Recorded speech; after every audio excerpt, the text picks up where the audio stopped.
You guys had a pig. That is true, yes.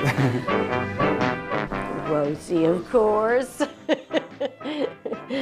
Rosie. We were both vegetarians, and we kind of always thought it would be kind of funny to have a pig as a pet. Got a sweet picture of her holding Rosie when Rosie was a baby. And Rosie was just like this big, and it was like a little doll baby, and Helen just thought she was the sweetest thing in the world. Filmmaking is fun. People didn't think she was real, because she was so nice and friendly. Helen was like this saint. A light went out in New Orleans.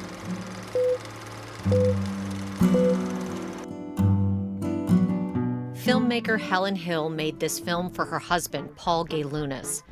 It's called Your New Pig is Down the Road. Paul calls it a treasure map to their new pet pig. Over the years, they had two pigs, Daisy and Rosie. The pet potbelly was a walking, snorting sign that the artsy young couple fit in perfectly in their quirky Marigny neighborhood. It was Helen, Paul, their 2-year-old, Frances Pop, and Rosie. We always thought it was the pig's fault. I remember Jake saying, I hated that pig. Gaylunas told police that the front door was locked. He had to find a key to open it up. I gotta get a key. Where's that key? Where's that key? Where's that key? I went back to my pants and found my keys in my pants pocket from the night before, and I went and I opened the door. By that time, the police were yelling, open up now. And I opened up the door, and they told me to get out, and I sat on the stoop. Helen's body was right inside that locked door. That's where Paul remembers seeing her struggle with the intruder when the gun went off the first time. We recreated their side of the double using NOPD sketches made by crime scene technicians. The front door on Rampart Street was the locked door. Their side of the double is shotgun style, so you could walk through the living room, into the office where Helen made her films, a bedroom, and another bedroom before getting to the kitchen. The crime scene photos show that's where Rosie regularly slept, on a pet bed in the kitchen. From there, the bathroom where Paul says he was shot, crouched down, cradling Frances, is in the back corner. A door next to that led to the laundry room, and another opened into the backyard. I remember the door between the laundry room and the kitchen being open, but I don't think I looked at the other door, so I don't know if it was open or not. Would your wife have any reason to open that back door late at night? Rosie. Rosie sleeps in the kitchen, and Rosie sometimes starts making these kind of snorting, honking sounds early in the morning. Sometimes it's in the middle of the night, sometimes it's early morning, and she wants breakfast, and sometimes she has to go out. I noticed a large ramp in the backyard. So is it a common practice for you or your wife to wake up early in the morning and let the pig out? Yeah, probably every night or second night. I know it sounds strange or silly, but I had a very mixed feelings about Rosie because I always felt like maybe Helen was taking Rosie out when Helen, in the middle of the night, outside in the back, when someone came into our house. Police think it may have been the same armed man who broke into a bed and breakfast 4 doors down a few minutes prior. If that's true, a guest at the B&B named Trufaust Finnan got the best look at him. It's a young black guy with a gun. The break-in at the bed and breakfast wasn't the only reason police were called to the neighborhood that morning. A block and a half down North Rampart from Helen Hill's house at 9:23 a.m., the residents of a condo reported a man about 20 to 25 years old was trespassing on their roof and in their yard. He was wearing a navy blue hoodie and jeans. Police set up a perimeter around the area and found 30-year-old Chancellor Atlow walking in the neighborhood nearby. They booked him for allegedly trespassing. Detectives took him into custody a month later, on March 2nd, to question him about Hill's murder. The FBI also administered a lie detector test. The following is the statement of Chancellor Atlow.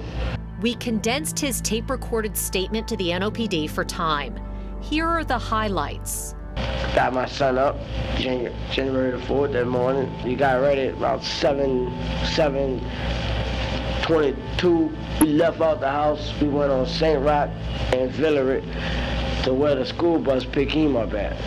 Got a call from a Regent Rendon that's telling me he was close around. Told me to be waiting outside, he'd be passing through.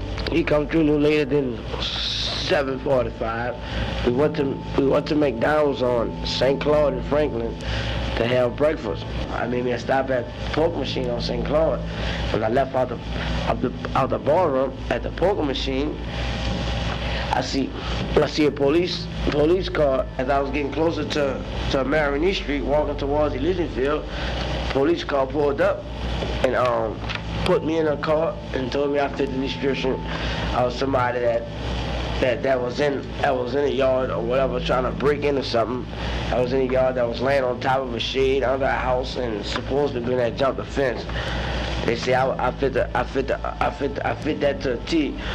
2444 North Rampart is where this murder happened at. Had you ever been inside of that house? No, sir.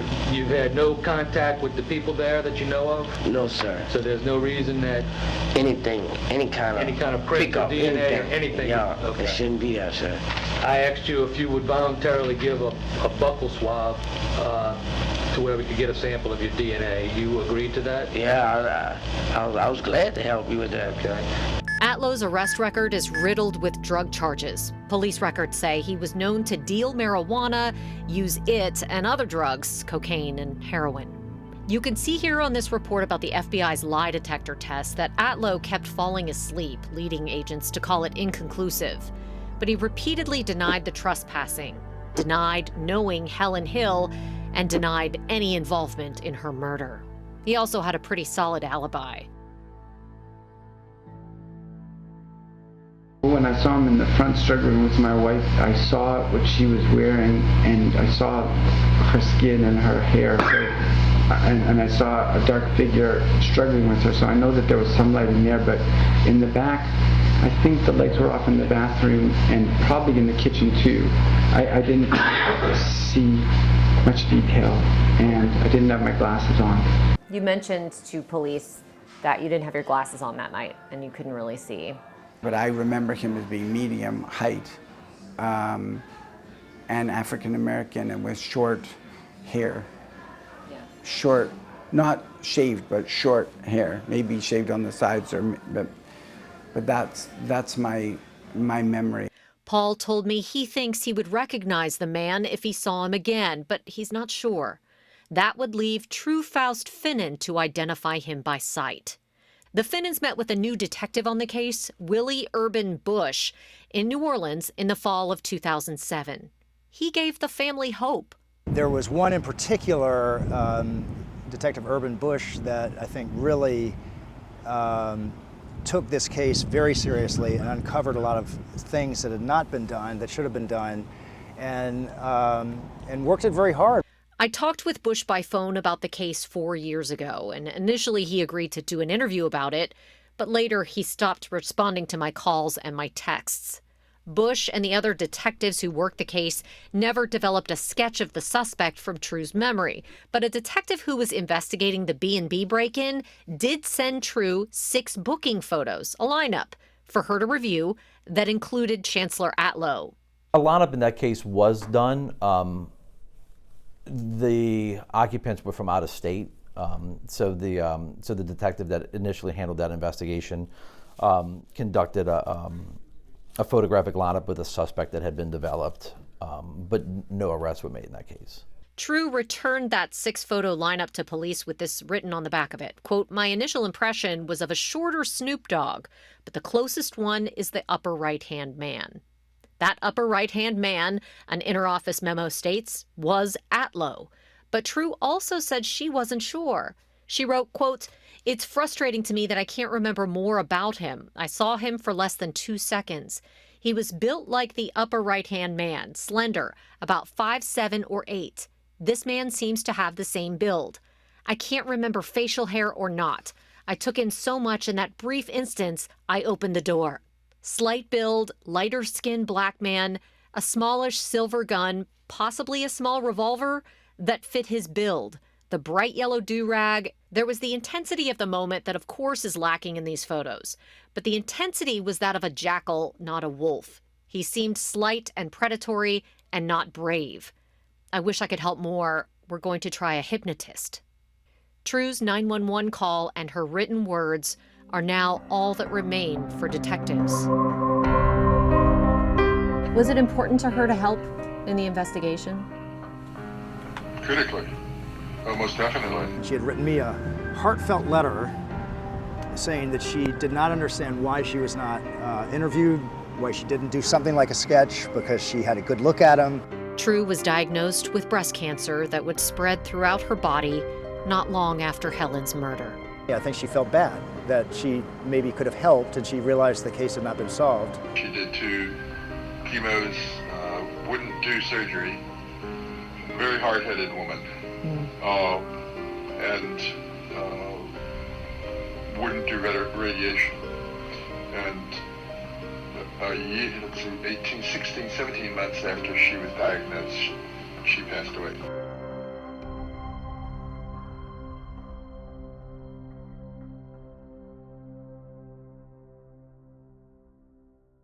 Over the years, police interviewed the people who provided Atlow's alibi to check his story. They backed it up. Near Music and North Villery Streets this morning, police say an unidentified 37-year-old man was found shot to death on the sidewalk. 6 years after Helen Hill's murder, Chancellor Atlow was killed in the 7th Ward with a single gunshot to the head. Another deadly shooting. In Helen's murder investigation, police checked out a number of tips to Crime Stoppers and national crime shows that featured her case. Police checked out possible suspects named Fish and Noki. They ruled out rumors it was one of Paul's patients. He worked as a doctor at a clinic he started for the poor. Rumor was Helen's killer was looking for drugs. At the very least, I want to say maybe 6 people developed based off of, a lot of it was Crime Stoppers tips. In late January, 2 calls to Crime Stoppers in particular caught detectives' attention about a man named Pedro Shepard and his sister Peggy. One said Shepard was, quote, wanted for murder in Houston, always carries a handgun. He allegedly shot a woman in a home invasion, and Peggy was an accomplice. Another told Crime Stoppers the Shepards would be moving out of Louisiana January 21st, but police could find them at a FEMA trailer where they were staying on South Galvez Street at 5 p.m. The police report says the violent offender warrant squad went to go find them at that time, but the Shepards weren't there.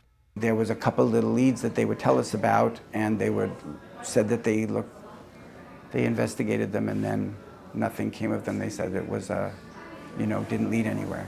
Police asked Paul about Pedro Shepard. These are booking photos of Shepard from around that time. They would ask me to talk to Paul if he knew a certain individual, and I don't think any of those leads panned out, but yeah, there were names. The Crime Stoppers caller was right about one thing. In early 2007, Pedro was on the run from a murder charge in Houston. Pedro Shepard. Court records and news reports say he shot a man 4 times in the back with an AK-47 in a turf war over drugs. Court records show he was in New Orleans and North Carolina in 2007 before police caught up to him back in Houston in August. He's currently serving a 30-year prison sentence for murder. I asked to interview him through the Texas Bureau of Prisons about his time in New Orleans, but he declined. It's unclear if New Orleans police ever questioned him about Hill's murder. But the case file does say the NOPD talked to his sister Peggy. She pointed the finger at another man who did not appear to meet the suspect description. Forensics or an eyewitness is going to be the only thing that solves this case. New Orleans police hardly used DNA to prove murder cases back in 2007 because the NOPD crime lab, a fully functioning DNA lab, was destroyed in Hurricane Katrina.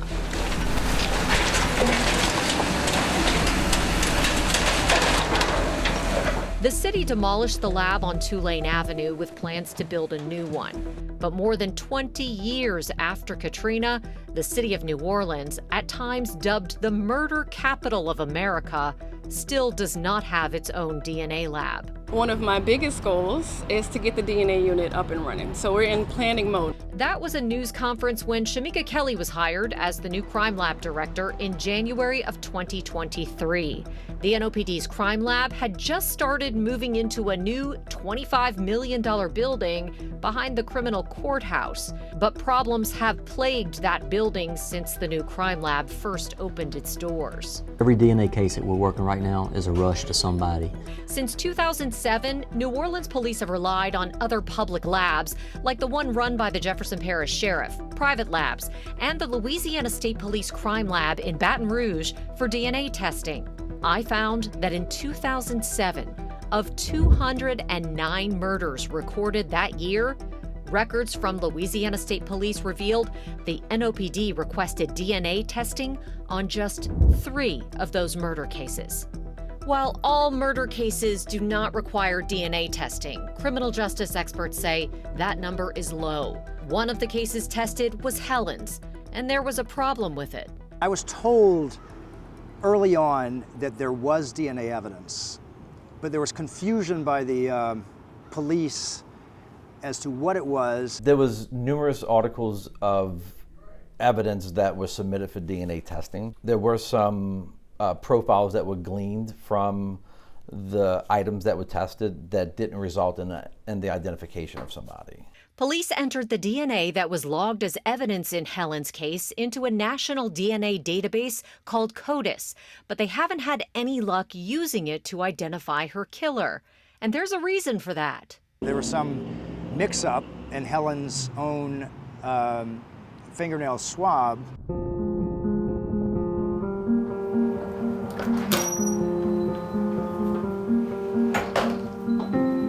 Hi, I'm Katie Moore.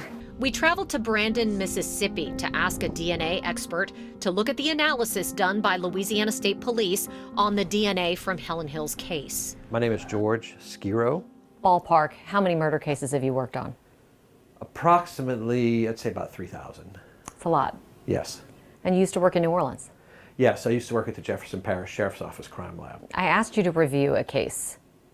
Yes. What case was that? That was the murder of Helen Hill that occurred back in January of 2007. The problems with the DNA that the NOPD hinted about over the years jumped off the page for Skiro, including testing done on a sample logged as a vaginal swab taken from Helen during her autopsy. It's unclear why or even if the pathologist actually did a sexual assault exam on her. Here's why. Well, my first impression was that there was a single source male profile on a vaginal swab, which would be highly improbable in my mind as to how that would occur. Explain. Well, vaginal vault is a rich source of DNA from the female individual that it's taken from. And Helen's DNA was not on that vaginal swab.